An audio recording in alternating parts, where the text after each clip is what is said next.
আগুন দাও দাও করে জ্বলছে, তখন আমি হেলিকপ্টারে করে পানি দিলাম। পরে একজন একটা লোক শেষমেশ শুনি রাগ হয়ে বলতেছে যে তোরা মাইরে ফেল একবারে, ঠিক আছে, এরকম করে মারার দরকার নেই, মেরে ফেল। মানুষ হইয়া মানুষকে কুবায়, মানুষে জবাই করে, ভেদাভেদ করে, এগুলি হইলে তো বাংলাদেশ আর থাকবে না।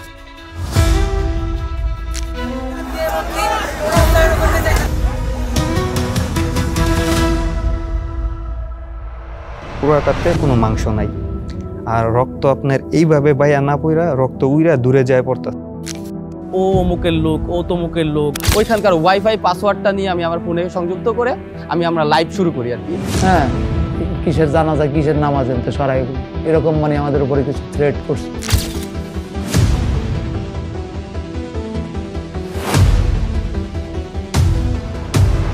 যদি কোনো অন্যায় করে তো একটা বিচার দিত, কি আঙ্গ কাছে লই আইতো। তো আমার ভাই মারা গেছে, আমি আমার বাড়িতে থাকতে পারিনি। একটা সন্তান আর আছে, হ্যাঁ জানে সন্তানের কেমন যে লাগে, যে এতটুকু হায়াত নিয়ে আসে দুনিয়াতে আসছে, আমরা ভাবতেও পারিনি। আমার মার চেহারাটা আমি ফেসটা স্পষ্ট বুঝতেছি না, এরকম মর্মাহত অবস্থা।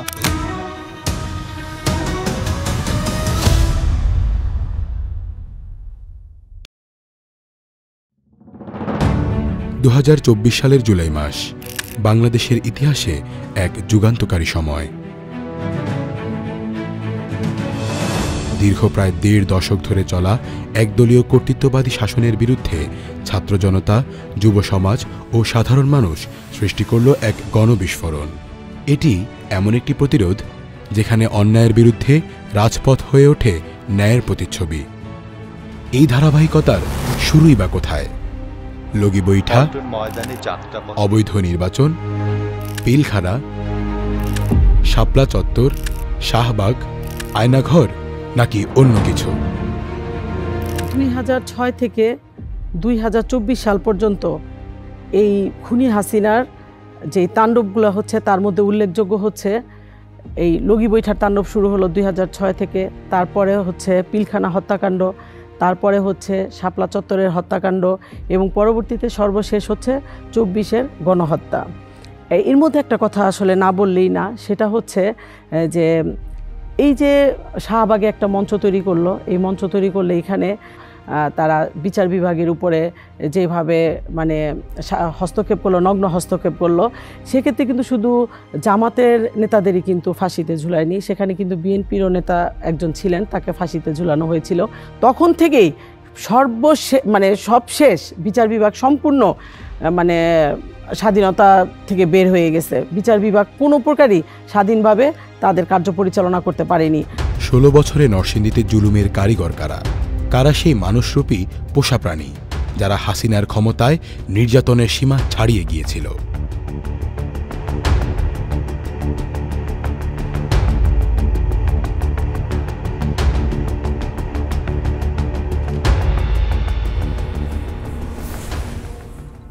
এবং আমরা যেটা গত সময়ে দেখেছি আওয়ামী লীগ আমলে, এই নরসিংদী ঢাকার খুব কাছাকাছি একটা জেলা হওয়ার কারণে নরসিংদীর ভৌগোলিক গুরুত্ব কিন্তু খুব বেশি, কিন্তু সেখানে এবং এটা একটা ইন্ডাস্ট্রিয়াল জেলা, এখানে প্রচুর ইন্ডাস্ট্রি আছে, ফলে আওয়ামী লীগ স্বাভাবিকভাবে যেটা সমস্ত জায়গায় করেছে তার একটা চাঁদাবাজি এবং লুটপাটের একটা মৎসব, এটা এখানেও ছিল। বিশেষত পুলিশ প্রশাসন, গোয়েন্দা সংস্থা, ছাত্রলীগ, এরা সবাই মিলে এখানে ছাত্রদের যে কোনো ধরনের ন্যায্য আন্দোলন, যে কোনো ধরনের ন্যায্য প্রতিবাদকে ব্যাপকভাবে ক্র্যাকডাউন করার চেষ্টা করতো। একেবারে হুমকি ধামকি থেকে শুরু হতো সেটা, এবং হুমকি ধামকিতে কাজ না হলে ধরেন অনেক ছাত্র তো আছে যারা এই হুমকি ধামকিতে পরোয়া করতো না, তারা প্রতিবাদ করতে চাইতো, তাদেরকে নির্যাতন, প্রচুর পরিমাণ নির্যাতন করার অসংখ্য রেকর্ড আছে। খুব ফ্রিলি তারা শ্যুট করতে পছন্দ করতো, যে কাউকে মেরে ফেলা এটা তাদের জন্য কোনো বিষয় ছিল না। অনেক লাশ পড়েছে নরসিংদীতে, সেগুলোর কোনোটারই বিচার হয় নাই। কিন্তু গত ১৫ বছর আওয়ামী লীগ কিছু নজিরবিহীন কাণ্ড ঘটিয়েছে, যেমন শত শত গুম, এটা কোনো সরকার করতে পারে না, শত শত ক্রস ফায়ার, ফেসবুকে সামান্য এক শব্দের স্ট্যাটাসের জন্য জেলে নিয়ে যাওয়া এবং সেখানে মাসের পর মাস তাদেরকে বন্দি রাখা, তারপর হচ্ছে আপনার বেসুমার লুটপাট দেশ থেকে, এবং আপনার তরুণদের সাথে বিশেষ আপনি দেখবেন কোটা আন্দোলনের আগেও এখানে নো ভ্যাট আন্দোলন হয়েছে, এখানে আপনার নিরাপদ সড়ক আন্দোলন হয়েছে, 18 সালে কোটা সংস্কার আন্দোলন হয়েছে, এবার আবার হলো এবং এই প্রত্যেকটা আন্দোলন আওয়ামী লীগ ব্রুটালি ক্র্যাকডাউন করেছে সারা দেশে। এই যে দেখছেন এই ছেলেটা, একে গুম করে ফেলা হয়েছে, এরকম বহু ছেলে পেলেদের আমাদের গুম করা হয়েছে। 2017 সালের 9 জুন আমার বাসা থেকে গোয়েন্দা সংস্থার লোকজন রাত আনুমানিক 1:30টার দিকে আমাকে তুলে নিয়ে যায়।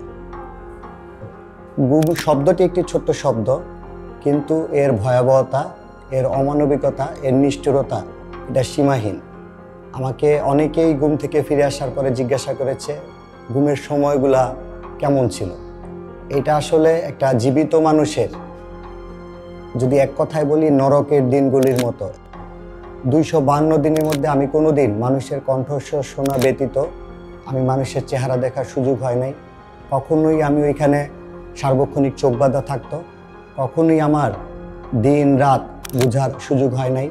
আমার পরিজন কেমন আছে আমি যেমন জানতে পারি নাই, আমি বেঁচে আছি কি মারা গেছি, আমি মারা গেলে আমার লাশ কোথায়। 252 দিন পরের অফিসিয়াল হ্যান্ডওভার করা পর্যন্ত আমার পরিবার কখনোই এই বিষয়গুলা জানতো না, জানার কোনো সুযোগ ছিল না। আমার জায়গা থেকেও সত্য চেষ্টার পরেও আসলে কোনো জানার সুযোগ ছিল না। 8 মাসে আমাকে যখন প্রথমে তুলে নিয়ে যায়, 8.5 মাসের মধ্যে প্রথম আমাকে যে পরিমাণ শারীরিক নির্যাতন করে, ওই শারীরিক নির্যাতনে আমি প্রায় 3 মাসের মতো প্যারালাইজ ছিলাম। ফ্যাসিস্ট সরকারের বিরুদ্ধে আন্দোলন করতে গিয়ে আমি ঢাকা পুলিশ হত্যা মামলা এবং নরসিংদী জেল ভাঙা সংশ্লিষ্ট মামলা সহ গায়েবী মামলা মোট 43টি মামলার আসামি হয়েছি, যা সম্পূর্ণ মিথ্যা এবং সাজানো মামলা। আমাকে 17 বার গ্রেপ্তার করা হয়েছে, অসংখ্যবার রিমান্ডে নেওয়া হয়েছে। একদিন রাতের বেলা ডিবি পুলিশ আমার বাসায় ঘেরাও করে গ্রেপ্তার করে থানায় নিয়ে যায়। 2 দিন পর থানায় আমাকে আটকে রেখে আমাকে 5টি বোমা দিয়ে মামলা সাজিয়ে, আমার বাসার নিচে নাকি বোমা পাওয়া গেছে, আমাকে বোমা সহকারে কোর্টে চালান করে। নরসিংদীর অভিজিৎ দারোগা নামে একজন মিলন মাহফিল থেকে গ্রেপ্তার করে আমাকে একটি মিথ্যা সাজানো মামলায় আমাকে কোর্টে চালান করে এবং আমাকে রিমান্ড নিয়ে অসংখ্য কায়দায় আমাকে নির্যাতন করে। আরেকটি বৈষম্যবিরোধী ছাত্র আন্দোলনের আগে ফ্যাসিস্ট সরকারের বিরুদ্ধে আন্দোলন করতে যাওয়ার সময় আমাকে একটি মিথ্যা মামলায় গ্রেপ্তার করে, তখন ওসি ছিল আবুল কাশেম, আমাকে পিছনে হ্যান্ডকাপ লাগিয়ে 6 ঘন্টা আমাকে জেরা করে এবং আমাকে মানসিক শারীরিক টর্চার করে। তৎকালীন ফ্যাসিস্ট আমলে বিভিন্নভাবে রেজিমের শিকার আক্রান্ত হয়ে আমাকে ভুয়া একটি সাজানো মামলায় আমাকে 2 বছরের সশ্রম কারাদণ্ডে দণ্ডিত করে। ডিবি কার্যালয়ে আমাকে দেয়ালের মধ্যে ঝুলিয়ে রেখে আমাকে প্রচুর পরিমাণে প্রহার করা হয়। খাবারের পানি পাই নাই, আমার আম্মা কিনে নিয়ে আসছিল পানি, সেই দোকানের পানি আমি পান করতে পারি নাই, আমাকে ওয়াশরুমের পানি এনে দিয়েছিল যেন আমি ওয়াশরুমের পানি থেকে পান করি। জন্ম হয়েছে আমার 90 দশকে, তারপর আমাকে যুদ্ধাপরাধী রাজাকার বা আলবদরের অনুসারী বলে আমাকে বিভিন্নভাবে কটাক্ষ করা হয় এবং বিভিন্নভাবে আমাদেরকে মানুষের কাছে অপপ্রচার চালানো হয়। আওয়ামী লীগ 2016 সালে পৌর নির্বাচনে আমার বাড়িঘর ভাঙচুর করা হয়। তারপর আমার নামে এই পর্যন্ত মামলা হয়েছে প্রায় 30টার উপরে। আবার আমি 10 থেকে 12 বার জেল খেটেছি। 2016 সালে আমার 6 বছরের বাগিনা, তাকে সহ অ্যারেস্ট করা হয়েছে। তারপর 18 সালে বাড়িঘর ভাঙানো হয়েছে। পুলিশ অনেক নির্যাতন করা হয়েছে, কারণ আমার এরিয়াটা প্রশাসনিক এরিয়া হওয়াতে আমাকে সবচেয়ে বেশি নির্যাতন করা হয়েছে। 2024-এর আন্দোলনের আগে আমার বাবা মা এবং আমার বাগিনা, আমার বোন সবাইকে অ্যারেস্ট করা হয়েছে। অ্যারেস্ট করার পরে অমানবিক নির্যাতন করা হয়েছে। নরসিংদীর এসপি সাহেব নিজে আমাকে হুমকি দিয়েছেন যে আপনি যদি কোনো মাঠে নামেন, যদি সরকারের বিরুদ্ধে কোনো কর্মসূচি নেন, তাহলে আপনার সন্তান এবং আপনার পরিবার কিন্তু আমরা করে থাকি। জুলাই আন্দোলনের শুরুটা হয় কোটা বিরোধী আন্দোলন থেকে। শিক্ষার্থীরা কোটা বাতিলের লক্ষ্যে রাজপথে নেমেছিল। কোটার ব্যাপারটা হচ্ছে কি, কোটা এটাকে ছোট করে দেখলে হবে না। একটা ছেলের বা একটা তরুণের চাকরির মানে হচ্ছে পুরো একটা পরিবারের ব্যাপার। ফলে খুব দ্রুতই কিন্তু মানুষ এই আন্দোলনের সাথে নিজেদেরকে সম্পৃক্ত করেছে। তাদের আশা ছিল প্রশাসন এবং সরকার তাদের সাথে সংলাপ করবে, সরকার তাদের দাবি মেনে নেবে। কিন্তু সেই আশাকে গুলি করে হত্যা করা হয়। গুলি খাইছে একটা। তাহমিদ এক স্বপ্ন দেখা কিশোর। এক দুপুরে ছাদ থেকে পুলিশি গুলিতে ঝরে যায় প্রাণ।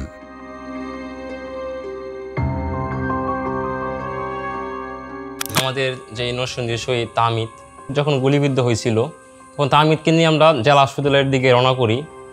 ওই সময় কোনো মিশুক বা কোনো যানবাহন ছিল না। আমরা ওকে আমার কয়েকজন মিলে হাতে পায়ে ধরে আমরা ওকে জেলা হসপিটালে নিয়ে যাই। তো জেলা হসপিটালে নিয়ে যাওয়ার পরে প্রথমত চিকিৎসা করতে অস্বীকার জানায়, তারা করবে না। এখানে তাহমিদকে মৃত ঘোষণা করা হয়। প্রশ্ন রয়ে যায়, কেন মরল তাহমিদ? আমার ভাই মরল কেন? একজন ভাই এখন মারা গেল। আন্দোলনে সে স্বতঃস্ফূর্তভাবে সে নিজেকেই প্রতিফলন ঘটিয়ে বাড়ি থেকে চলে যায় এবং বাড়ির পাশে আশেপাশে বলে যায় আমি আন্দোলন দেখতে যাচ্ছি। মূলত তাহমিদ আন্দোলন দেখতে যায় নাই। মূলত তাহমিদ আমাদের গোয়েন্দা রিপোর্টের মাধ্যমে আসছে তাহমিদই প্রকৃতি যোদ্ধা ছিল। 12 জুলাই নরসিংদী কলেজ, গুটি কয়েক শিক্ষার্থী, শান্তিপূর্ণ আন্দোলন, কিন্তু তাতেই নেমে আসে পুলিশি দমন। মানে প্রাথমিকভাবে একটা কর্মসূচি দেওয়ার চেষ্টা করি, কিন্তু ওই দিন আমরা ব্যর্থ হই। পুলিশ প্রশাসন, ছাত্রলীগ, যুবলীগ, আওয়ামী লীগ, তারা আমাদের আমরা যখনই সবাই একত্রিত হতে যাইতেছি তখনই ওরা আমাদের বারবার ছত্রভঙ্গ করে দেওয়ার চেষ্টা করছিল। 14 জুলাই জেলা প্রশাসকের মাধ্যমে রাষ্ট্রপতি বরাবর স্মারকলিপি প্রদান। তো 14 তারিখ আমি সকালবেলা ঢাকা থেকে আসি।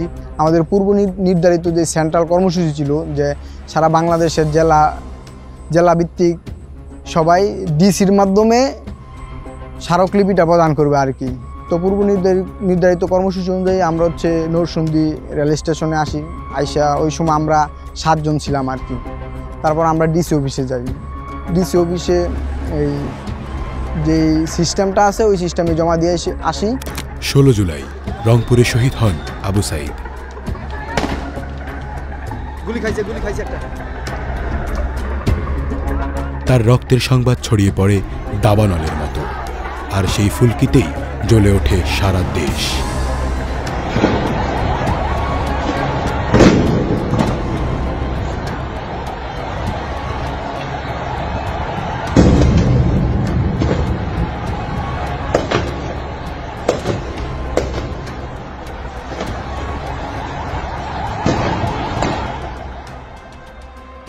এক পর্যায়ে দেশ ছাড়িয়ে দেশের বাহিরেও জেগে ওঠে প্রবাসীদের কণ্ঠস্বর। বাংলাদেশি ব্রিটিশ নাগরিক ভাইরা, আপনারা জানেন 16 জুলাই জেলখানা মোড়। তুমি কে আমি কে, রাজাকার রাজাকার, কে বলেছে স্বৈরাচার স্বৈরাচার।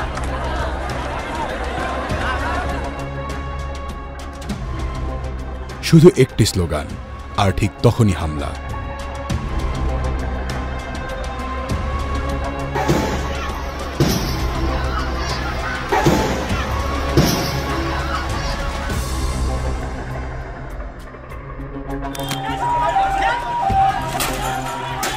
অস্ত্র হাতে হাসিনার সন্ত্রাসী বাহিনী, পুলিশ আর ছাত্রলীগ।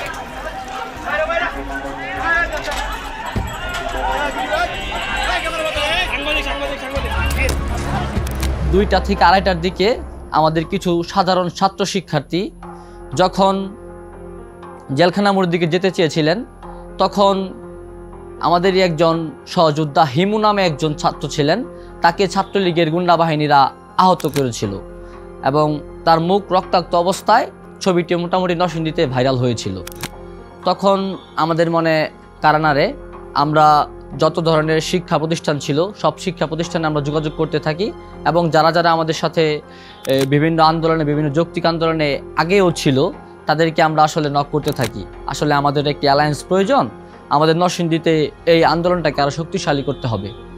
তখন ছাত্রলীগের, জেলা ছাত্রলীগের তৎকালীন সভাপতি রিমনের নেতৃত্বে এবং বিভিন্ন ছাত্রলীগের নেতাকর্মী ছিলেন, তাদের নেতৃত্বে সাধারণ শিক্ষার্থীদের আবার হামলা করার একটি পরিকল্পনা হয়েছিল এবং তারা আমাদের দিকে তেড়ে আসছিলেন।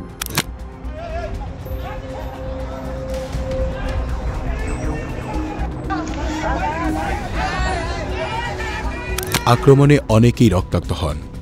আক্রমণকারীদের মধ্যে ছিল জেলা ছাত্রলীগ সভাপতি রিমন। 17 জুলাই পলাশ উপজেলা শহীদ মিনারে বিক্ষোভ।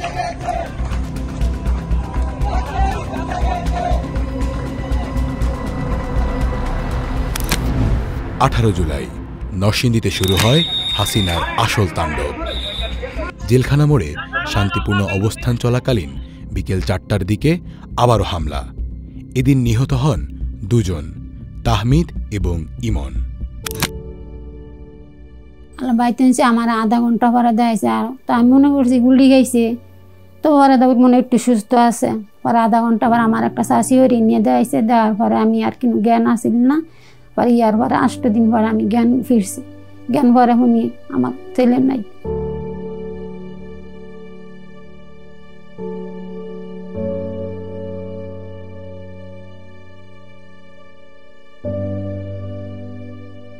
পরে আল্লাহ এমনই কয়েকজন আইতেছে, জিগাইতেছে, আমি কিনো কথা কইতেই না। আমার ভোলা বিদেশ থেকে জিগাইছে, মা এই সেই কইতেছে, আমি ভোলার লগে কিনো উত্তর দিতে পারছি না।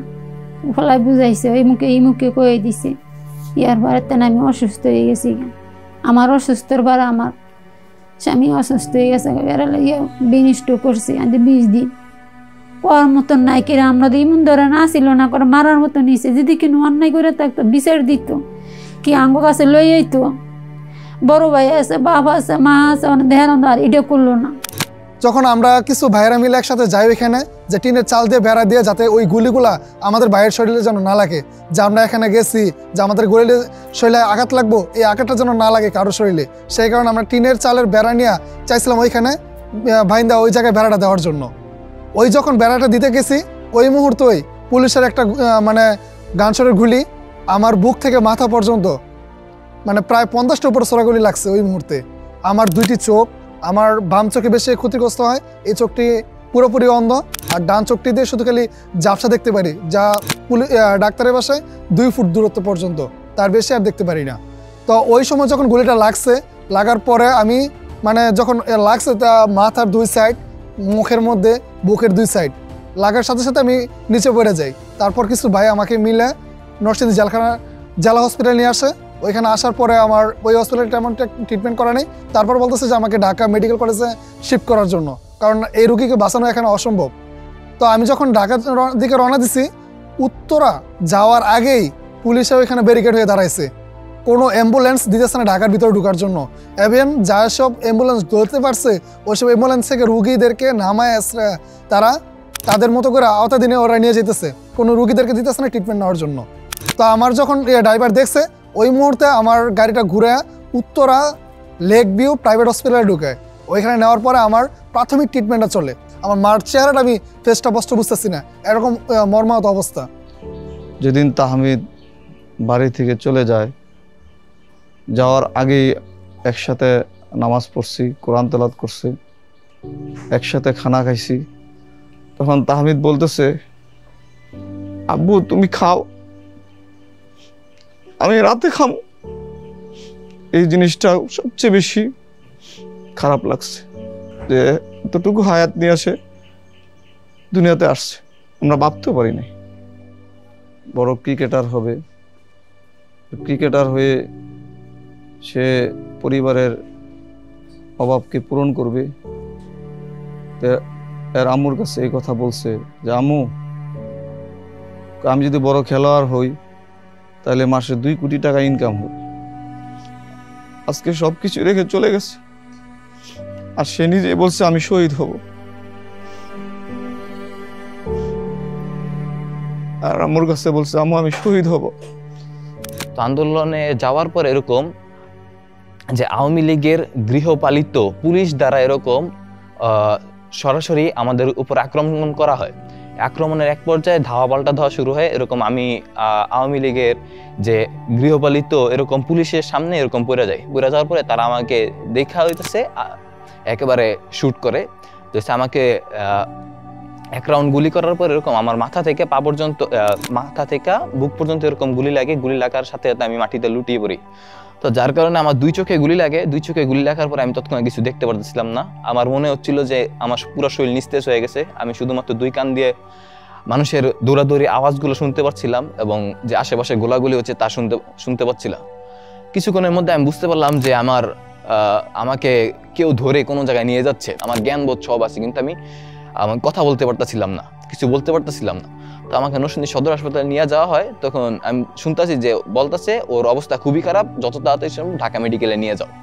এরকম যাওয়ার পথে এরকম ছাত্রলীগের যে অমানবিক আচরণ, তারা আমাকে জায়গায় জায়গায় এরকম নামায় ফেলতে চাইছিল। যে আমার 2 সহযোগী যদি না থাকতো তাহলে হয়তো আমি এখানে থাকতাম না।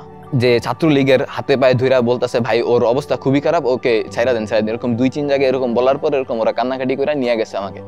তো ঢাকা মেডিকেল পর্যন্ত পৌঁছানোর পরে আমি একটু কথা বলতে পারতেছিলাম, আর আমি যাওয়ার সময় একটু কথা বলতে পারতেছিলাম। আর যখন আমি শুনতে পারছি যে এরকম ঢাকা মেডিকেলে নিয়ে যাচ্ছে, তখন আমি ভাবছি হয়তো বা বাংলাদেশ যে অবস্থা, আমাকে বারবার আটকানো হচ্ছে, আমি হয়তো বা ঢাকা মেডিকেলে পৌঁছাতে পারবো না, পথিমধ্যে হয়তো আমার মৃত্যু হবে। এরকম তখনই আমি কালিমা পইরা ফেলি। আর আমি বারবার বলতেছিলাম আমি মনে বাঁচবো না, আমার একটু পানি খাওয়া, আমি মনে বাঁচবো না, আমার একটু পানি খাওয়া। আমি যে গুলিবিদ্ধ হয়েছি তার বুলেটগুলোর নমুনা এই এক্সরেতে এখনো আছে। এখানে প্রায় 170টা বুলেটের মতো আছে। এর মধ্যে থেকে কিছু বুলেট বের করা সম্ভব হয়েছে, আর বাকি বুলেটগুলো আজও আমার নতুন বাংলার স্মৃতি আমার বুকে এখনো রয়ে গেছে।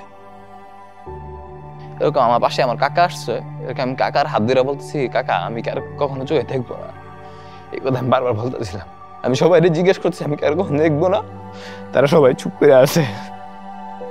অন্তঃসত্ত্বা মাও খুনিদের হাত থেকে রেহাই পায়নি। আপনার জেলখানা মোড় আন্দোলন চলছে পরে আপনার দিক দিয়ে পুলিশ আমাদের বাসায় দিক দিয়ে পুলিশ যেতেছে। তো আমি তো বাসাতে পারি না, বাবু আছেন পেটে 7 মাসে প্রেগনেন্ট। তো ছাত্র যখন আপনার জেলখানা মোড়ে আন্দোলন আপনার ছাত্র অনেক আহত করে যখন পুলিশ ফলায় যেতেছে আমাদের বাসায় দিক দিয়ে যাওয়ার এক ছাত্র ভয় করতেছে যে ফলায় যেতেছে তো আপনার বাসায় ভিতরেই পুলিশে 10-15 জন পুলিশ ছিটাগুলি মারা লেছে।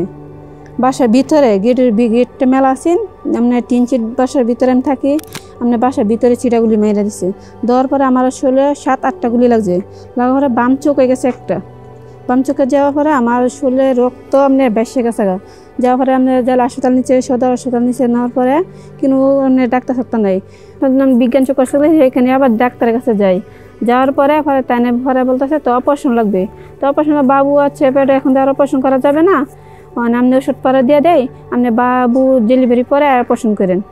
চোখে দেখা যায় না, আপনি বলছে আগেলেন চোখ হবে না, যা ক্ষতি হয়েছে।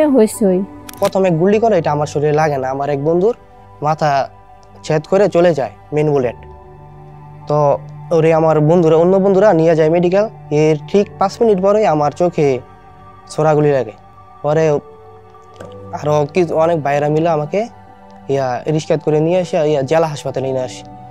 তো এইখানে ট্রিটমেন্টটা পাইছি না, ও শুধু আমার ট্রিটমেন্ট না করে চোখে ব্যান্ডেজ করে ফেলে। ডাক্তার আমার চোখটা মেশিন দিয়ে চেক করে বলে তোমার চোখের ভিতরে 3টা মতন বুলেট আছে, তো এইখানে তোমার চিকিৎসা হইব না, তোমাকে ইমার্জেন্সি ঢাকা যেতে হইব। আর উন্নত ট্রিটমেন্ট নেওয়ার জন্য আমাকে সাইডের পাড়া নেওয়া যাওয়া হয়। তো ওইখানে আমার নিয়ে প্রাথমিকভাবে চিকিৎসা দেয়, আমার কিছুকে ড্রপ দেয় আর চোখে ব্যান্ডেজ করে দেয়। আমি তখন আর মেডিকেল থেকে নিচে নামতে পারি না। নিচে নামলে ছাত্রলীগ আছে, ছাত্রলীগ তারা বলতেছে যে এইখানে এই মেডিকেল অনেক রুগী আছে, ওরা নামবো আর ওদেরকে কুপাবো। তো আমার খালা ছিল ওইখানেই, আমার খালা নিচে এখানে দাঁড়াইছিল। অনেকক্ষণ পরে খালা আমাকে জামার কাপড় দিয়ে ঘুরে আমাকে কিনে মতো রিস্কায় উঠে অনেক কষ্ট করে এই নরসিংদী থেকে আমার পলাশের দিকে যাই। প্রায় 20 দিনের মতন আমি অনেক দূরে ছিলাম খালার বাসায়। তো প্রায় সময় বাড়িতে পুলিশ যেত, ভাইয়েরা রাস্তায় বসে পাহারা দিত সারা রাতি, যে কখন এসে বাড়িতে আক্রমণ করে। প্রায় সময় পুলিশ যেত, আমাকে যে বাসায় আর পাইতো না। তো যারা এখানে আহত নিহত হচ্ছিল, ডক্টর সজীব সরকার তাদেরকে সেবা দিতে চেষ্টা করছেন এবং সেবা দিচ্ছিল। ওই মুহূর্তে পুলিশ তাকে লক্ষ্য করে তাকে গুলি করেন। তারপর তাকে ছাত্র জনতারা এখান থেকে উদ্ধার করে উত্তরা আধুনিক হাসপাতালে নিয়ে যাওয়া হয়। ওখানে যাওয়ার পর আপনার পুলিশ আর ডাক্তাররা তাকে মৃত ঘোষণা করেন। একজন ডক্টর অনিক আমার মেয়েকে ফোন দিয়েছে যে ডক্টর সজীব নাকি গুলি খেয়েছে, তুমি তাড়াতাড়ি আধুনিক হাসপাতালে যাও। ডাক্তার যখন প্রথম আমার মেয়েকে নিয়ে গেল যে ডেট দেখানোর জন্য, প্রথম যে কাপড়টা ওঠালো এটাই দেখলো যে ডক্টর সজীবের ডেড বডি।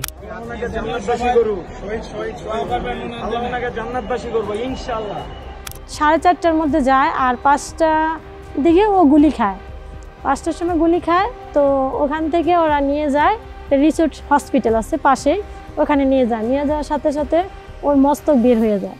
তখন টিস্যু দিয়া নার্স যখন টিস্যু দিয়ে ঢোকার রাস্তায় টিস্যু দিয়ে ধরাতে মস্তক গিলে গলে পড়ছে, তখন ওরা বলছে যে না এখানে রাখা যাবে না। তখন উত্তরা মেডিকেলে, কলেজ মেডিকেলে নেওয়া হয়েছে। হেলিকপ্টার দিয়ে যখন গুলি করা হয় তখন আমার ছেলে আবার দেখছে, একটা ছবি আছে, ওই ছবিটা তোলার পরে 3 মিনিট পরেও গুলি খায়, কোনো হাতিয়ার নিয়ে বের হয়নি, কোনো কিছু না। ছবিতে দেখলে বোঝা যাইব যে ওরা তো মানে ওরা তো কলম নিয়ে চলাফেরা করে, কলম নিয়ে ওরা লেখাপড়া করে। আমার ছেলে যে রক্ত গিলা একটা সাদা গেঞ্জি, ওইটা পুরোটা লাল হয়ে গেছে। আমি কেস করতে গেছিলাম, তখন আমাকে পুলিশ প্রশ্ন করছে যে আপনি কার নামে মামলা করবেন। আমি কেন পুলিশের নামে মামলা করবো, আমি তো মরি নাই, কিন্তু আমার ছেলে 17 বছরে মারা গেল, এটা কিভাবে আমি সহ্য করি? আমার আর কোনো সন্তান নেই, একটা সন্তান না, আমি কিভাবে মানুষ করছি ওরে, কত ভালোবাসা পাখির মতো পয়সা মানুষ করছে, আর সেই জিনিসটা আমার কাইরা নিছে, এর কি বিচার হবে না?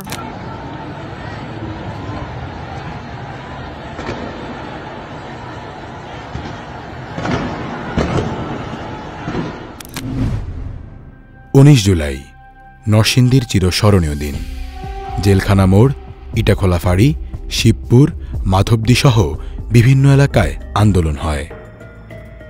এদিন নরসিংদীতে কারা বিদ্রোহের মতো এক ঐতিহাসিক ঘটনা ঘটে। 17-18 তারিখটা আমরা ধরতে পারি আন্দোলনের প্রথম পর্যায়ে ছিল।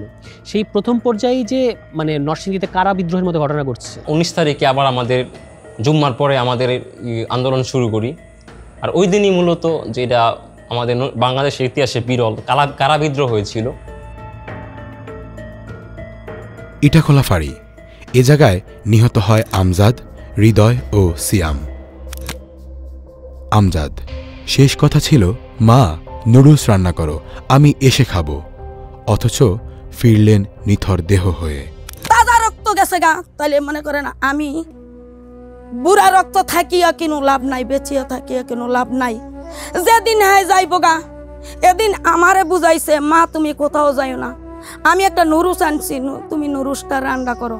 তাহলে বুতে আমারে কয় মা আমি খেলার মাঠে তাই, তাহলে খেলার মাঠে যে যাও বাবা, তুমি না আমারে কইছো নুরুস রান্তাম। তো হয় যে কোন খেলার মাঠে গেছে আমারে ইঙ্গিত দিয়া গেছে বাবা, আমি ধরতে পারি না। গুল্লি খাইছে, সবার আগে স্লোগান দিয়া মানে আমার ছেলে গেছে, আসি আসি হবে মা গো আমি জগৎবাসী, একবার বিদায় দাও মা আমি ঘুরে আসি। আমার পুতের যেমন কলজাটা তিলা তিলা করছে, এরকম একটা তিলা তিলা ফাঁসি কেন হয় না? জুলাই মাসের 19 তারিখ শুক্রবার পুলিশের গুলি ডান পাশ দিয়া লাগছে, বাম পাশ দিয়া বাড়িছে। তখন তারে উদ্ধার করার কোনো বা ছিল না। 3 ঘন্টা পরে উদ্ধার করছে। উদ্ধার করে আমার কাছে লোকে ফোন দিছে যে আপনার ছেলে গুলি খেয়েছে। আনার সময় তারে খুব কষ্ট করে অনেক জায়গা ঘুরাইয়া পরে হেরা আনা হয়েছে। রাস্তায় রাস্তায় লোক খাড়িয়ে রয়েছে, মানে যারা শহীদ হয়েছে মারছে তার ঘরে বাড়িতে আনারও কোনো বন্দোবস্ত ছিল না।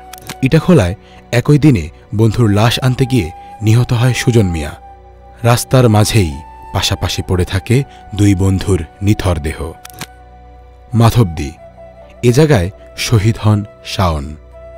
ওইখানে আমরা শুনতে পারছি যে আওয়ামী লীগের গুলিতেই হয়েছে আর কি। এখন কে বা কারা গুলি করছে ওইটা সঠিক জানতে পারি নাই, এতটুকু শুনতে পারছি যে এই মেয়রে গুলি করছে।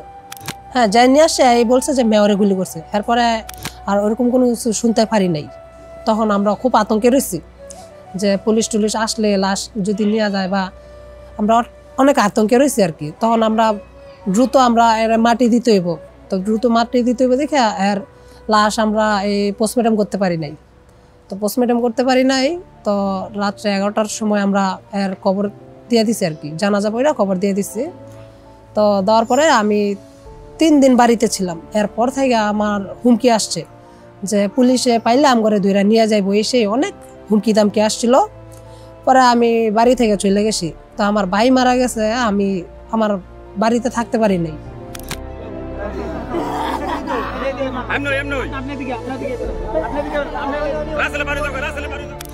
হুমকি দামকি এরকম একটা সিচুয়েশন আমার সাথে হইল। আজকে 1 বছর ধরে আমি আমার ভাইয়ের মুখ দেখতেছি না। আমার ভাই এখন আর আমার বাড়িতে আসে না, খুব মিস করি আমার ভাই। জেলখানা মোড়ে আজিজুল মিয়া আহত হয়, পরবর্তীতে 22 তারিখ মৃত্যুবরণ করেন। 20 জুলাই দানোয়া ঈদগাহ মাঠ থেকে শহীদ আসাদ কলেজে মিছিলের ডাক, শান্তিপূর্ণ মিছিলেই হামলা, বৃষ্টির মতো গুলি করে ছাত্রলীগের ফাজায়েল, শাওন, শেখ কামাল এবং পায়েল। এদিন 5 তুনার মোড়ে আহত হয় আব্দুর রহমান এবং 31 তারিখ মৃত্যুবরণ করেন। একই দিনে আহত হয় সুমন মিয়া, তিনি মৃত্যুবরণ করেন 23 তারিখে। পোলা যে মাইরে লাইছে আমার প্রতিষ্ঠা দিব কাটা, আজকে তো পোলা থাকলে আমার দুনিয়ার কাম করে আমার দুনিয়ার বাজার সদাই করে খাওয়াই লইলে আর এই দুনিয়ার বাজার সদাই করে আমার কাটাই দিব। কত কষ্ট করে মেট্রিক পর্যন্ত পড়াইছি, পরীক্ষা দিব এই টাইমে মারা গেছে। আরবি পরীক্ষা দিয়ে সারছে, বাংলা পরীক্ষা দিব না, ভূত মরছে আমার, আমি এনে জানি আমার থেকে কেমন লাগে, মানুষে কি বুঝবো। যার একটা সন্তান আর আছে হ্যাঁ জানে সন্তানের বেতন কেমন যে লাগে। শনিবারে দুপুরে খাইছে, খাইয়া নয় কমা তোমার টেয়া নাই, ফান খাইতে আমি কই না, 100 টাকা দিছে। 100 টাকা দিয়া এই যে করতে পারিছে, কই যাস রে, আইতে আসি কই যে গেছে আসরের নামাজের পরে খবর হয়েছে গুলি গেছে। তো জেনের বই এনে রয়েছে, জেনের খাতা এনে রয়েছে, জেনের ব্যাগ এনে রয়েছে, ফুট ধরে নাই। ওই সময় মা মানে 4টা অপারেশন করছে, একবেলা খাবার লাগে যে মা কি করছে খাইতে তো পারছে না, মানুষে খাইলে আমি রেছি খাইতে আসছে না, মোহনা করছে, ডাক্তারে পানি দিয়ে দিত। তো বাজকবেলা কইছে জিরবাটা ভিজাই দিতাম, তো ওই মুখ পাদা পানি দিয়া জিরবাটা ভিজাই দিছি। এই যে 1 মাস 3 দিন থেকে গেছে মা পেটের মধ্যে কিনে দিতে আসছে। ফুটে যদি আমি যাইছে নিজে ভাত লুচি খাইতাম, খাইছি না, ফুটে খাইতে না, আমি কেমবে খাওয়াম, বহুত কষ্ট গেছে মা। তা ফার্স্ট টাইম আমার একটা গুলি পেটে লাগে, পেটে লাগার পরে আমি পেট ধরে পড়ে যাই, পড়ে যাওয়ার 2 থেকে 3 সেকেন্ড পরে আমার জ্ঞান ফিরার পরে আমি আবার উঠা দাঁড়ানোর পর আমার আরেকটা গুলি পিঠে লাগে, ওইটা পিঠে লাগিয়া বুকের সামনে দিয়ে বের হয়ে যায়। তো যখন আপনার এই পিঠে লাগিয়া সামনে দিয়ে বের হয়ে যায়, তখন আমি নিচের দিকে তাকাইলাম যে আমার কি অবস্থা, গুলি 2টা লাগছে। পরে দেখি যে আমার এই জায়গাতে পুরাটাতে কোনো মাংস নাই, আর রক্ত আপনার এইভাবে বাইয়া না পইরা রক্ত উইরা দূরে যায় পড়তেছে। মানে আমার গুলি লাগছে, আমার সাদা শার্ট সাদা গেঞ্জি ছিল, আমার গেঞ্জিতে রক্ত লাগতেছে না, আমার এইভাবে উইরা যায় পড়তেছে। তো এইটা দেখার পর আমি সাথে সাথে ওইখানে জ্ঞান হারায় ফেলি রাস্তার মধ্যে। তখন আমার ভাই ভাতিজা ছিল 5 থেকে 7 জন, ওরা আমাকে এইখান থেকে আপনার টাইনা হেসরায় নিয়ে আসে। তো হেসরায় আনার পর হেসরায় যখন আনে, আমার এই পিজের রাস্তায় আমার পিঠ পুরাটাই ছুইলা যায়। তো ওরা আমাকে নিয়ে আসে হাসপাতাল। এই পাশে যে গুলিটা লাগে ওইটা আমার ফুসফুস ছিদ্র হয়ে যায়। তা আমি শ্বাস নিতেছি, কিন্তু আমার শ্বাস আমার নাকে দা বার হইতেছে না, আমার শ্বাস বার হইতেছে বুকে দিয়া শ্বাস বার হইতেছে, বুকে দিয়া ঢুকতেছে। তারপর আমরা গেলাম স্কোয়ারে ঢুকলাম, স্কোয়ারে আমাকে নামাইলো। পরে ওইখানে পুলিশ আসলো, পুলিশ বলতেছে যে এই হাসপাতালে রাজাকারদের চিকিৎসা দেওয়া হয় না, আপনারা এইখান থেকে চলে যান, না হলে এর পরিণতি খুব খারাপ হতে পারে। 21 জুলাই মাজার বাসস্ট্যান্ড থেকে বালুর মাঠ, বিজিবির গুলিতে শহীদ হন আশিকুল ইসলাম রাব্বি ও আনোয়ার মিয়া, পুলিশের গুলিতে শহীদ হন আরমান মোল্লা। তারা রানিং অবস্থায় গোলাগুলি করে যেতেছিল, তো হঠাৎ আমাকে তারা নিশান করে, আমার বাম পায়ে গুলি লাগে, লাইভ বুলেট। তো লাগার পর আমি সাথে সাথে মাটিতে পড়ে যাই। মাটিতে পড়ে যাওয়ার পর আমার কোনো হুঁশ বা জ্ঞান থাকে নাই। তো আমার ভাই বন্ধুরা যারা ছিল সবাই আমাকে নিয়ে যায়। আমার পায়ের গুলি লেগে 4 ইঞ্চি গড়ে হয়েছে। তো ওইখানে আমার পাটা শুধু একদম বিশ্রী গেছিলো। যদি ওই সময় যদি আমার পাটা সর্বোচ্চ আর যদি 24 ঘন্টা যদি যাইতো বা 20 ঘন্টা যাইতো, তো আমার পাটা পুরো ড্যামেজ হয়ে গেলে বলে ছাত্রলীগ পোলাপান এবং তারা কোথায় থেকে জানেন যে আমাদের তাদের হসপিটালে এই গুলি খাওয়ার রোগী কোথা থেকে আইছে। তো ওরা হঠাৎ আমার আব্বুকে মারধর শুরু করে। আমি বাড়িতে আসতে পারি নাই, আমি আমার নানুর বাড়িতে ছিলাম পুরো পাক্কা 14 দিনেই, 21 তারিখ থেকে 5 তারিখ পর্যন্ত এই বিছানা শোয়া ছিলাম। 22 ও 23 জুলাই নরসিংদী সহ সারা দেশে কারফিউ, সেনাবাহিনী সহ সকল বাহিনী রাজপথে। 24 জুলাই জামিয়া কাসিমিয়া মাদ্রাসায় যৌথ বাহিনীর অভিযান। এদিন 5 জন শিক্ষক ও 3 জন ছাত্র গ্রেফতার হয়। এটি নরসিংদীর একমাত্র শিক্ষা প্রতিষ্ঠান যেখানে আন্দোলন চলাকালীন তল্লাশি করা হয়। 25 থেকে 29 জুলাই আন্দোলন স্তিমিত, মানুষ ভেবেছিল আন্দোলন বুঝি শেষ, কিন্তু 30 জুলাই লাল ব্যাজ লাল প্রোফাইল। 31 জুলাই ইন্টারনেট বন্ধ, তবুও শিক্ষার্থীরা গ্রুপে ভাগ হয়ে গ্রাফিতি অঙ্কন করে, প্রতিবাদের রং যেন যুক্ত হয় দেয়ালে দেয়ালে। 2 আগস্ট উপজেলা মোড়, এদিন নারীদের উপস্থিতি ছিল চোখে পড়ার মতো, তবে সেখানে পুলিশ, ছাত্রলীগ ও মহিলা লীগ মিলে নারীদের উপর হামলা চালায়, আক্রমণ করে আঞ্জুমান রিচি ও তার নারী সন্ত্রাসীরা। উপজেলার উল্টার দিক থেকে আমরা আসছিলাম আমাদের মিছিলটা নিয়ে, সেই মিছিলের ভিতরেই তারা আমাদের গতিরোধ করে। ওরা গতিরোধ করার সাথে সাথে আওয়ামী লীগের যেই সন্ত্রাসী বাহিনী আছে তারা আমাদের উপরে সরাসরি এসে নগ্ন হামলা চালায়।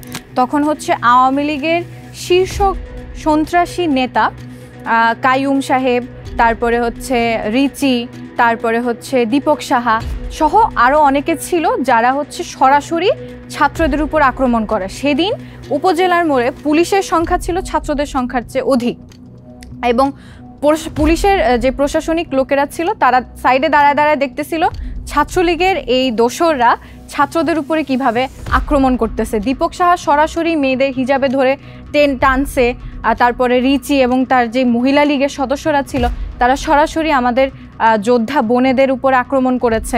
এই 2 তারিখে কিন্তু আমাদের নরসিংদীতে একটা ছেলে আহত হয়, অনেকেই আহত হয়েছে, একজন গুরুতর আহত হয় যার মাথার মধ্যে সরাসরি কোপ দেয়া হয়েছিল।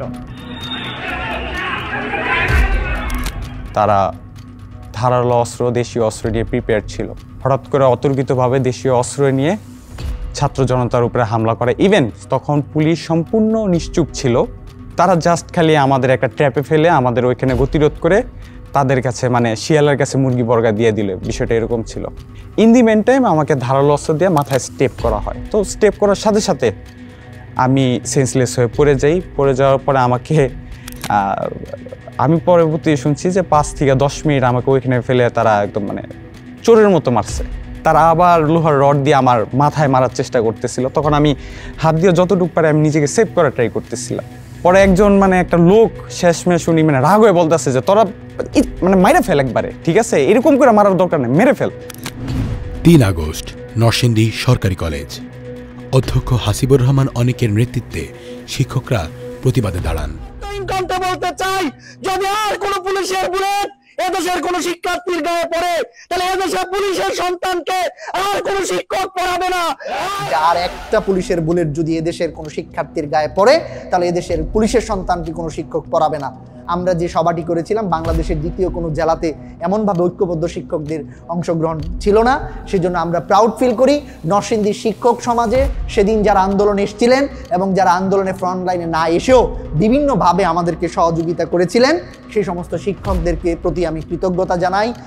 জেলখানা মোড়ে শিক্ষার্থীরা প্রেস ব্রিফিং করে। আন্দোলন সমন্বয়কের সাথে একাত্মতা পোষণ করে নরসিংদী জেলা বৈষম্য বিরোধী যেন তারা সবকিছু বন্ধ করে দেয়, আমাদের সহায়তা করে। কারণ আমরা অসহযোগের আন্দোলনের ডাক দিয়েছি, সরকারকে আমরা কোনো ট্যাক্স দিব না, সরকারকে কোনোভাবে আমরা সহায়তা করব না। 4 আগস্ট জেলখানার মোড়, এক কণ্ঠে এক দফা এক দাবি।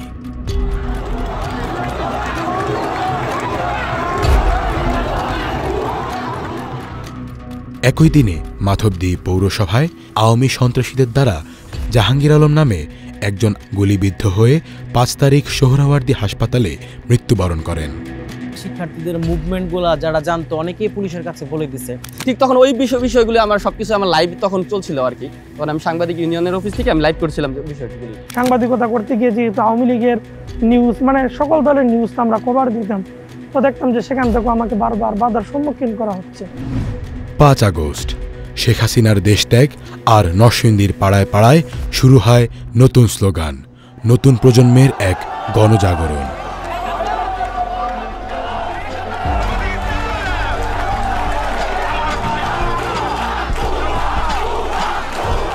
দলের রাজাকার, কয়দি দেশের রাজাকার, ছাত্র আওয়াজ না উড়াইলে দেশের ভিতরে হাহাকার। গদিত বইছে স্বৈরাচার, কত কিছু সইয়া আর তোর পজিশন টিকা থাকবো কত ভাইকো মইরা আর। নামছি বুকে পতাকা, দেশ ব্যস্তাছস কয় টাকা, সিলেট যখন ডুইবা গেছে পানি আইছে কই থেকা। আবু সাইদরে গুল্লি করলি অর্ডার পাইলি কই থেকা, এবার রাস্তায় লাখো সাইড কইজা থাকলে ঠেকাগা। আমার বোন যে মাইরা দিলি তোর ঘরেরটা মারতি তুই, তোর না দেখা মাইরা দিলি নিজে রইলে পারতি তুই। জুলাইয়ের দিনলিপি শুধু একটি ইতিহাসের গল্প নয়, প্রতিটি মানুষ, প্রতিটি পরিবারের এবং প্রতিটি সমাজের অধিকার ফিরে পাওয়ার নাম।